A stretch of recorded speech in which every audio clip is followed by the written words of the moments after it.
Aujourd'hui, pour cette première émission de YOLO, je reçois Axel Sorisseau. Bonjour. Axel. Alors Axel, tu es né à Nantes, tu as 34 ans et tu es historien de l'art et archéologue de formation, si je ne me trompe pas.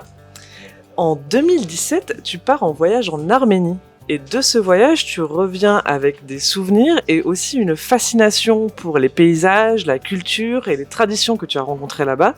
Et tu reviens aussi avec de l'inspiration, puisque de ce voyage, tu écris ton premier recueil, Le Ravin aux ritournelles. Exactement. Et de ce recueil, tu dis, c'est un recueil en prose que tu définis à mi-chemin entre la fable, le conte et le voyage initiatique. Tu écris aussi dans un autre entretien que, pour toi, il s'opposait à la tendance actuelle dans la poésie expérimentale, et de son rythme saccadé.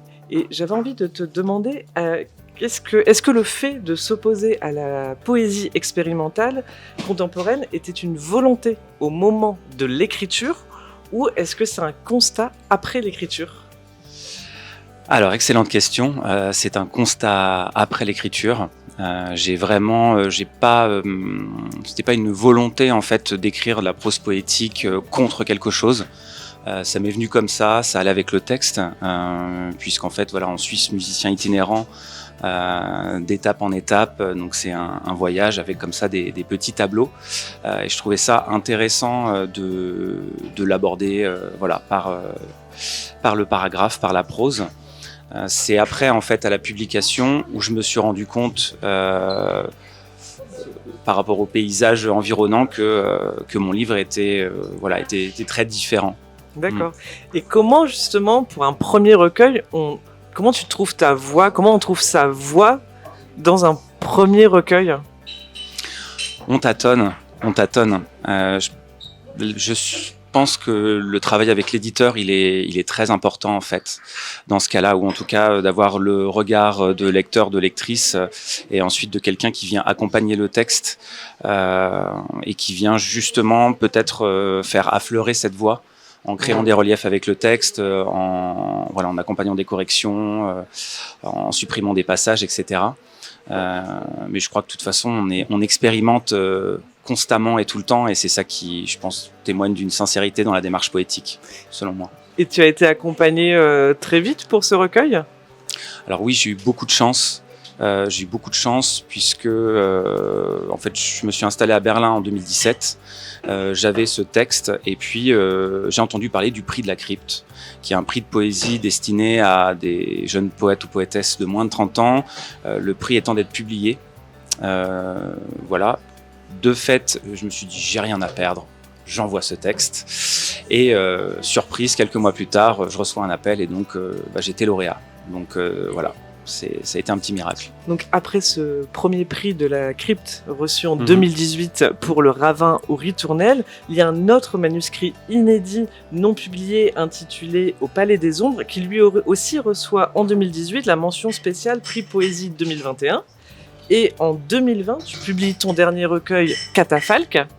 Et celui-ci reçoit aussi un prix, le prix du poème en prose Louis-Guillaume 2022. Donc, voilà, je croule sous le poids des médailles. Voilà, une avalanche de prix. Et j'ai envie de te demander justement, qu'est-ce que ça change pour toi de recevoir tous ces prix ? Qu'est-ce que ça a changé pour toi ? Alors j'ai évidemment envie d'être un peu provoquant et de dire pas grand-chose. Malgré tout, ça permet, là avec le prix Louis-Guillaume par exemple, qui est doté d'une bourse, ça permet quand même de pouvoir se pencher sur d'autres projets d'écriture sans le poids financier du loyer, de la vie, etc. Et puis ça donne quand même une petite visibilité, même si souvent c'est simplement dans le petit milieu de la poésie. Mais sincèrement, après c'est surtout de se savoir suivi et d'avoir un soutien comme ça. On se dit ok, c'est bon, je suis pas tout seul. Je continue et voilà, donc c'est des encouragements. Est-ce que tu as eu besoin de ces prix pour te sentir légitime ? Ou ça n'a rien changé, tu t'appelais auteur, enfin tu te définissais en tant qu'auteur avant d'avoir été publié ? À quel moment tu t'es défini en tant qu'auteur ? Alors ça, faudrait poser la question à mon psy, je pense. Ça se fait au fur et à mesure en fait, l'assurance. D'abord, c'est donc je parlais de la rencontre avec l'éditeur, donc avec la crypte, Christian Marsan notamment, qui est quelqu'un qui voilà accompagne vraiment les textes, les auteurs et les autrices. Donc on rentre dans une petite famille. Donc ça m'a beaucoup aidé. Et puis après, c'est aussi à force, continuer l'écriture, de rencontrer des gens, publier dans des revues. Enfin voilà, il y a toutes ces rencontres qui se font. Et je pense que l'assurance, on l'acquiert petit à petit de la reconnaissance qu'on a des gens autour de soi en fait. Mais je sais pas trop comment répondre à cette question. Merci. Et aujourd'hui, malgré ces prix et cette reconnaissance que tu évoques, tu ne vis pas encore de tes droits d'auteur et tu travailles en parallèle dans ce qu'on peut appeler un job alimentaire. Comment tu fais de la place à la poésie dans ton quotidien ? Et quelle place occupe la poésie dans ton quotidien ? Alors la poésie et l'écriture occupent une grande place. Après, je reviens au début de la question.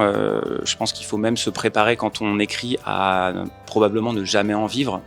Il y a même d'ailleurs des auteurs et des autrices très reconnus qui ont des très grands prix et qui continuent à travailler en parallèle. Donc ça, je pense que c'est quelque chose à admettre.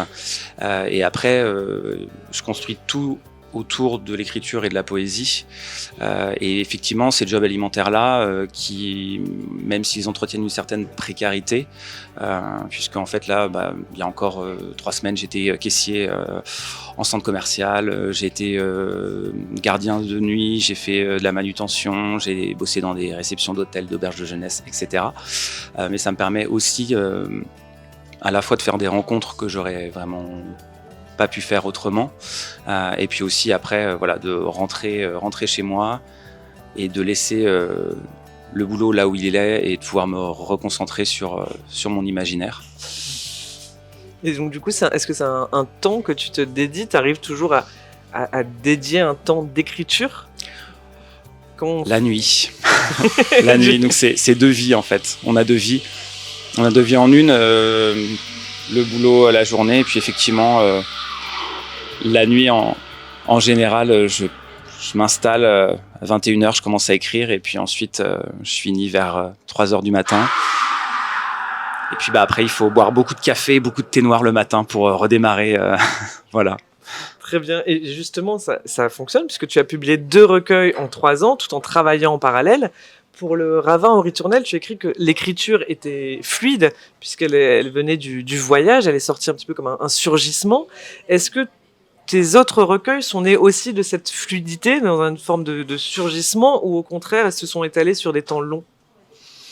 Alors Catafalque, par exemple, le 2e recueil, il a été écrit sur un temps, en termes de poésie, on va dire un temps court, quelques mois. Après, sur ce projet-là, c'était plutôt de l'écriture du fragment.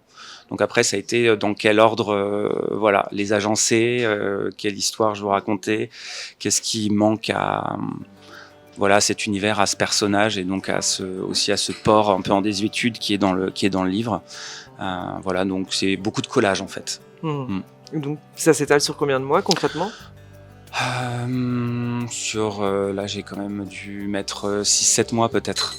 Et ça c'est tout seul, sans l'éditeur ou Oui. avec... Oui. Ah non, après il faut compter effectivement le temps d'envoi, le temps de réponse, il faut compter encore quelques mois, puis ensuite le retravail avec effectivement l'éditeur. Donc en tout, entre le moment d'écriture et la publication, faut bien compter en moyenne 2 ans. Ouais. Et quel conseil tu donnerais aux jeunes poètes d'aujourd'hui qui hésitent, qui se sentent pas légitimes, est-ce que j'ai le droit d'essayer la publication ou pas, à quel moment j'envoie, est-ce que tu as des conseils, quel conseil tu aurais aimé toi recevoir ? Peut-être déjà de pas être trop pressé. Enfin, je sais que c'est facile à dire en fait, mais d'abord d'écrire, d'avoir vraiment le plus de matière possible, et ensuite de se repencher sur cette matière, et puis de se dire ok, ça j'y crois vraiment, ça j'y crois moins, et puis de laisser le temps au texte, et puis ensuite de se dire moi c'est un peu ce que je me suis dit, ce que je disais pour le prix de la crypte. Ok, j'y vais, j'ai rien à perdre, et je me dis si ce que j'écris là, moi j'aimerais le lire et je le trouve pas dans dans mes lectures. Peut-être que ça peut intéresser d'autres gens et donc on y va. Mais il faut être prêt à se prendre des murs en fait. Enfin voilà, c'est quand même. Mais après, il y a aussi des mains tendues. Enfin voilà, donc c'est une aventure. Super, merci. Et justement, quelle est ton actualité en ce moment ? Alors en ce moment, j'ai la chance d'être en résidence d'écriture dans un très bel endroit en bord de Loire, la maison Julien Gracq, qui est à Saint-Florent-le-Viel.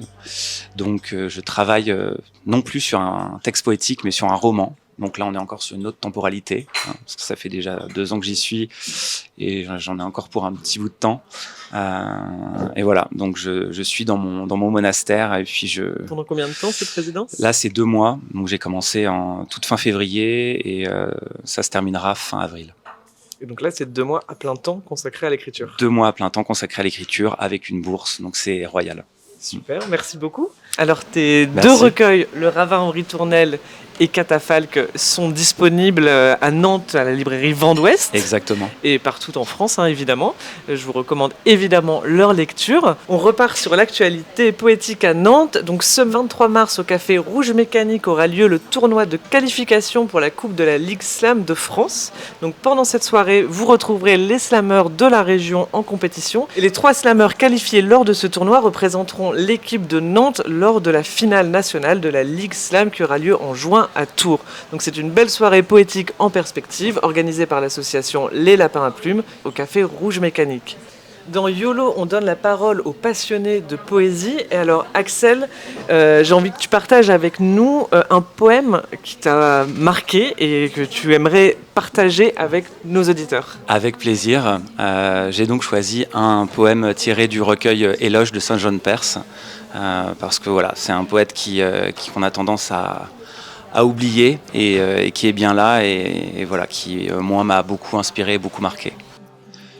Ceux qui sont vieux dans le pays le plus tôt sont levés, à pousser le volet et regarder le ciel, la mer qui change de couleur, et les îles disant « La journée sera belle si l'on en juge par cette aube ».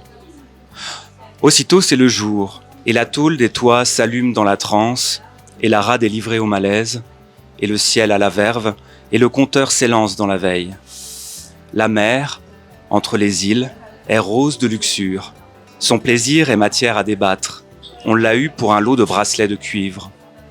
Des enfants courent au rivage, des chevaux courent au rivage. Un milieu d'enfants portant leurs cils comme des ombelles. Et le nageur a une jambe en eau tiède, mais l'autre pèse dans un courant frais. Et les gonfrènes, les ramis, la calife à fleurs vertes et ces piléas espiteuses qui sont la barbe des vieux murs, s'affolent sur les toits, au rebord des gouttières, car un vent, le plus frais de l'année, se lève, au bassin d'îles qui bleuissent, et déferlant jusqu'à ces cailles plates, nos maisons coulent au sein du vieillard, par le havre de toile jusqu'au lieu plein de crin entre les 2 mamelles. Et la journée est entamée, le monde n'est pas si vieux, que soudain il n'est ri. C'est alors que l'odeur du café remonte l'escalier. Merci. Merci Axel.